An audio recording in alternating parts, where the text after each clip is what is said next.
that respect. That's what has worked for me over the number of years. So I think you have to have that give and take relationship between the audit committee chair or the audit committee members and the CFO. But it's going to come down to that individual relationship. Any thoughts on that, Mark? What I found in general is that sometimes you're going to be running into specific issues that if you haven't primed the audit committee, they won't actually have done their own background review to be able to handle during the audit committee meeting. You need to have a bilateral form of communication. Just say some of the issues which will be coming up in the next meeting are these items. You might want to do a bit of digging before you get there, so that we can all come up with a nice, quick, and consensus answer.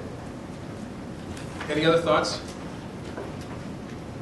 I mean, one of the things that I found over my years sitting in boards is, or in audit committees, is that 15 years ago I might have had a 2-hour audit committee. 5 years ago it's become a 6-hour audit committee, and we're starting to go back to maybe a 3 to 4 hour audit committee.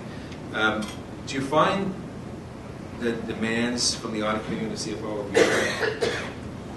Well, maybe I can put that to yourself. I would think so. I think it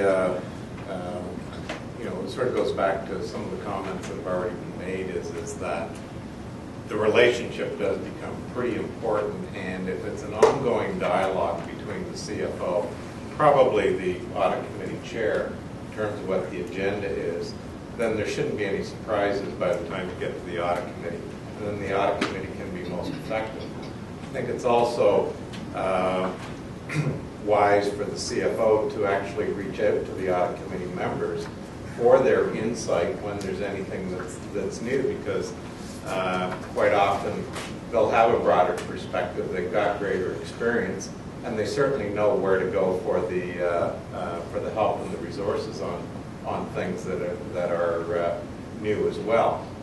So I would agree with you. I think the audit committee, there's no question that the audit committee is probably the committee that is for most boards, is probably the hardest committee to be on. It's the one that you've got to be financially literate. You've got to probably do the most work in terms of again, it's going to depend on the company, but there's a lot of responsibility to sit on the audit committee, and the CFO can make that job a lot easier in terms of the ongoing dialogue and the prep that goes into those meetings.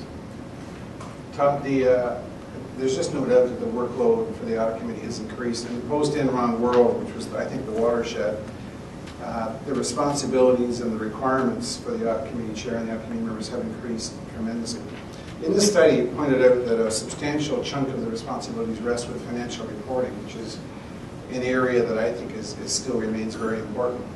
To do that, I think to be effective at that, you have to have at least an overview idea of the changes and what's going on in the financial reporting world. And that, ladies and gentlemen, I suggest is a struggle. IFRS has introduced a whole bunch of new ideas or some new concepts. I think it's important that the audit committee chair deal with the CFO at least, and the audit partner too also plays an important role. Maybe we'll come to that later on. Meets with the CFO and understands the decisions that have been made, the choices that have been taken, and why those have been taken before the meeting, just in case there's any issues that can come out of that. But keeping up with financial reporting requirements and changes is a struggle, and I think is a requirement for the audit committee members and certainly for the audit committee chair. So yes, the load is much heavier. That doesn't even get to things like insurance, risk, which I want to talk about in a little while, not right now. So there's lots of other areas, and yes, the load is heavier. That's why the audit committee chair should be paid more. I'll pass that on. Do you find in the group here that you're sitting down with your audit committee chairs to set your agendas? Anybody want to comment on that? We used a process where about 8 weeks before the audit committee would get together, we kind of scoped out on what their key points of interest would be and what we were looking at, bringing to their attention to see if there's an overlap, and then of course it all becomes inclusive. But it was always interesting that we'd have a focus on one particular element, and they'd have a focus on a slightly different element. And you had to broaden your approach pattern just to make sure that you covered everything off and you could speak knowledgeably about it. And without that cooperation, there would be more getting caught flat-footed, which never goes well, and generally means that you have to come back to the audit committee with an answer in the package, which never is as complete either. So, when I think over the years I've seen as well a change in that the audit committee chair has, or the audit committee has influenced the success of the CFO more than they ever have before from a number of fronts, either reporting to the CEO and the comp committee, but supporting them along the way. Is that something that you have noticed as well? Oh, absolutely. I've always been an advocate of saying that, the CFO's really got multiple bosses in the sense that the success of the CFO is probably least dependent upon the relationship with the CEO and all of the other relationships, because the CEO has confidence in the CFO because they put them into the job. But the CFO's got to earn the confidence of the audit committee, the board, whether it be the lenders or any of the other stakeholders. So it's a very difficult role to be the CFO because you really do have multiple stakeholders that you've got to keep happy. And the audit committee and the audit committee chair is a very instrumental part of that. Mark, any thoughts? and for me, it really does rely on having established a good frame of reference so everyone can communicate effectively with each other. And with that, yes, the audit committee has a very, very important role in making sure you succeed, but if you fail to do that, the turbulence there is also the key to failure. Maybe I'll put it out and I'll call upon individuals. And Randy, you and I have worked together a number of times. Get a mic over here. I mean, what are your thoughts in terms of CFO, audit committee, and how much they influence your success? Yeah, I think it's important too that the CFO has that really good relationship with the chair of the audit committee, because sometimes you can actually use the chair of the audit committee to your advantage as far as getting things approved. For example, if you want additional spending for, especially in this day of signing compliance certificates and that sort of thing, you want to have a real robust internal audit team.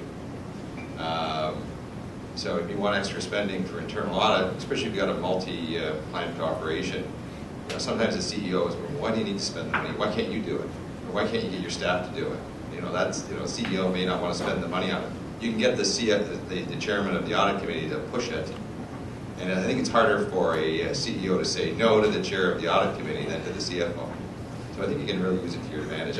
I find it difficult sometimes being the chair of a couple of audit committees and being a CFO for public companies. It's like, sometimes I forget which side of the table I'm sitting on. It's interesting. You can use it to your advantage. Any other thoughts? I got a question here. Yes. I have a situation where not only the CFO naturally, but the CEO sits on the audit committee. It's quite dysfunctional in that regard. And I'd just like to know if anyone else has that experience where the CEO of the company sits on the audit committee and tries to control the agenda. The CFO on his own is a far more balanced, open-minded individual who will take direction from the audit committee. Is the CEO there as management or as part of the audit committee? As a director and as management. It's an odd situation. Because I would have thought that in that situation, the CEO is there as a member of management. That was one change that I witnessed over the course of the last 20 years. Go back, I guess, pre-Enron days and Sarbanes-Oxley. As the CFO, I went to the audit committee by myself, and there was no expectation that the CEO would be in the room. As the CEO, the audit committee expected me to be in the room with the CFO, but I was there as management. I was there because I could bring the broader perspective to what was going on in the business, and I think the audit committee took comfort in making sure that the CFO and the CEO were aligned with the financial statements and all the issues, but there's no question in my mind that as a CEO, if I'm in the room, I'm there as part of the management team to be able to provide comfort to the audit committee as to what was going on. And they would have their time with the CFO independent of me. I agree with what Laurie said completely. As a CFO, I used to always encourage the CEO to join the meetings, but insist that he sit there in a secondary role. Now that's tough for CEOs to do, I know, but the CFO should be the meeting. As a director, I encourage other directors and especially the CEO to attend audit committee meetings. There's no doubt who the chair is. I mean, the audit committee chair chairs the meetings, but the stuff is so complex and complicated that I think it's important that the other directors and the CEO understand what is going on, what has been done. The CEO must never lose sight of the fact that in a public company he has to sign, the certification, and that can't just be, in my view, just a blank signing was put in front of him. He has to understand the risks and the responsibilities that go along with that signature. Unless he or she attends the meetings and listens, I don't see how he can do that properly. I hope that helps. I would want to say that with the CEO sitting on the audit committee, he might be in conflict if he's trying to sign off on the certificates, which could be a significant problem all by itself. Never mind the other issues of trying to advance the cause of good audit committee or risk management. I had the same situation about 10 years ago, and it was a problem for us back then because we couldn't get in some of the key systems that we wanted to put in to deal with these things because the CEO had the ability to essentially veto the rest of the audit committee's application of good risk management and good audit committee structure. Sure. So I don't know what your remedy is. We're working on it. How many, by show of hands, how many people have their CEO sit in on the audit committees? So more than I thought there would be. One of the risks, and I've seen it before, and in my past, I've probably seen less committees that have CEOs on them. But those committees that are, it can turn pretty quickly into a board meeting. And it can lose some of the focus that it needs to from a pure audit committee, financial and risk processes, internal control. So that can be one of the issues that I have seen. Yes? Yep. I ran into a similar situation a few years back, and where the CEO was kind of taking over the audit committee meetings a little bit. And so what the audit committee chair and I did was, it was very simple. We looked at who was sitting where, and he realized that the CEO was sitting in the seat that he normally sat in board meetings. And so we looked at each other and we said, I think we should sit at the end of the table and make it clear that it's the audit committee meeting run by the audit committee chair and the CFO at his left or right hand side, doesn't matter. And so it actually made it, just that physical change made a difference because it forced the CEO to say, oh yeah, it's not my meeting. And so for what that's worth. Thank you. Thomas? I think that Scott put the nail on the head, as others have. You're talking about individual dynamics, and I think that just underlines the importance of having a strong audit committee chair. And I think it all rests on that. Yeah, I agree with that. I think it comes down to the individual dynamics. Some CEOs, I suspect if we talk to the people that have their hands raised, works very well and adds the right degree of info and perspective to that committee, but it can go off the rails fairly quickly. So it comes down to those individual relationships and dynamics in that group. Let's move on. Before I do, let's talk about a few of the key findings. Some of them I don't think were surprising, but we run through them. More than 90%